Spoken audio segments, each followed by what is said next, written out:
Di tahun 2020, saat pandemi terus menjadi tantangan dunia, sebanyak 100 negara dari 189 negara anggota IMF mengajukan pinjaman utang luar negeri.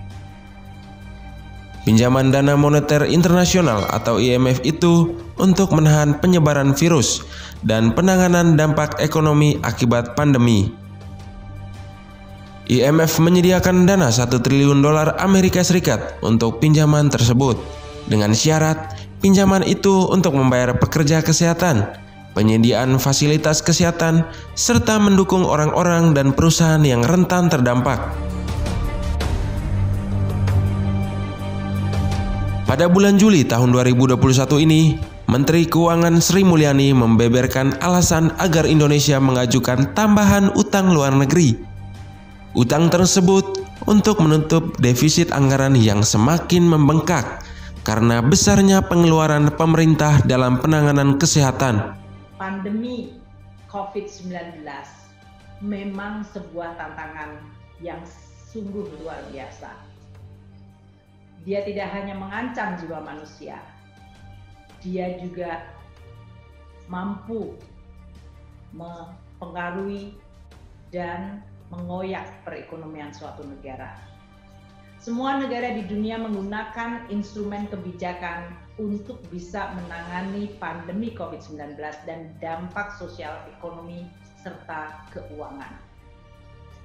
Pandemi adalah extraordinary challenges, tantangan yang luar biasa. Dan itu membutuhkan respon kebijakan yang juga extraordinary.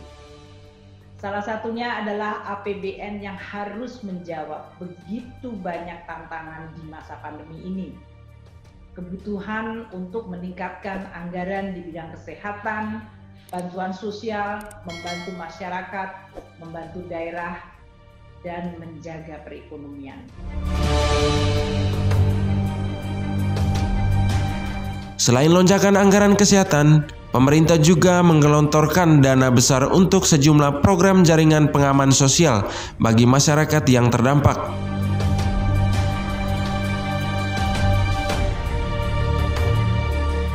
Sri Mulyani mengatakan pengeluaran APBN yang sangat besar ini menuntut pemerintah mau tidak mau harus menambah utang. Badan Anggaran DPR RI mendukung pemerintah untuk mendapatkan utang luar negeri untuk membantu rakyat bertahan di tengah pandemi COVID-19. Meski demikian, Badan Pemeriksa Keuangan atau BPK memperingatkan pemerintah agar lebih hati-hati. Sebab saat ini, pertumbuhan utang dan biaya bunga yang ditanggung pemerintah melampaui pertumbuhan PDB nasional. Di sisi lain, ternyata Indonesia bukan satu-satunya negara di dunia yang memiliki utang luar negeri. Banyak negara-negara di dunia yang membangun negaranya dengan utang luar negeri. Cina sebagai negara paling bergeliat ekonominya saat ini, ternyata juga merupakan negara paling banyak utang luar negerinya. Kompas pernah merilis data pada bulan Februari 2021 yang menunjukkan Cina berada di urutan pertama negara dengan utang luar negeri terbesar di dunia.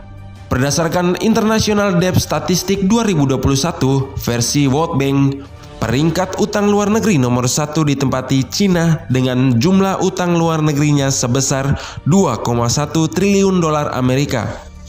Brazil di posisi kedua dengan total utang luar negeri sebesar $569,3 miliar Amerika. India pun di urutan ketiga dengan total utang luar negeri sebesar $560 miliar Amerika.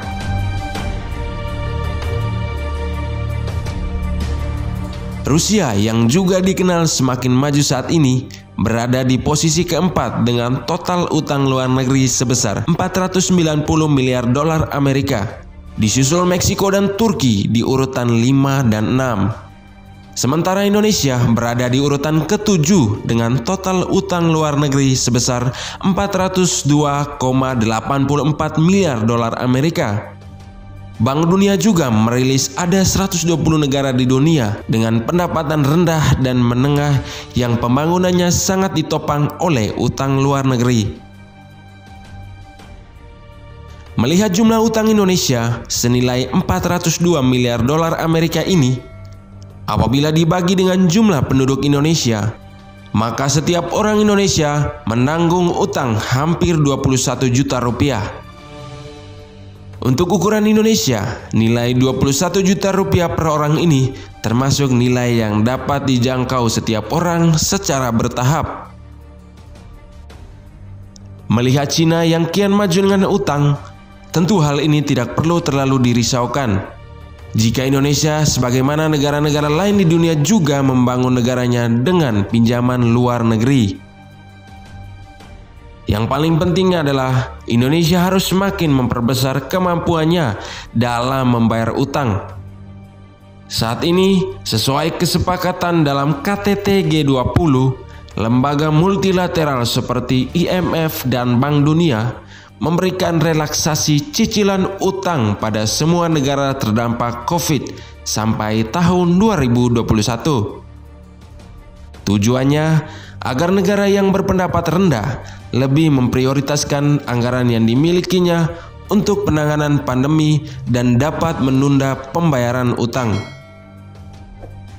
Sebagai warga negara, yang bisa kita lakukan saat ini adalah berusaha membantu pemerintah agar Indonesia mampu mengatasi pandemi COVID-19 dan perekonomian tumbuh kembali.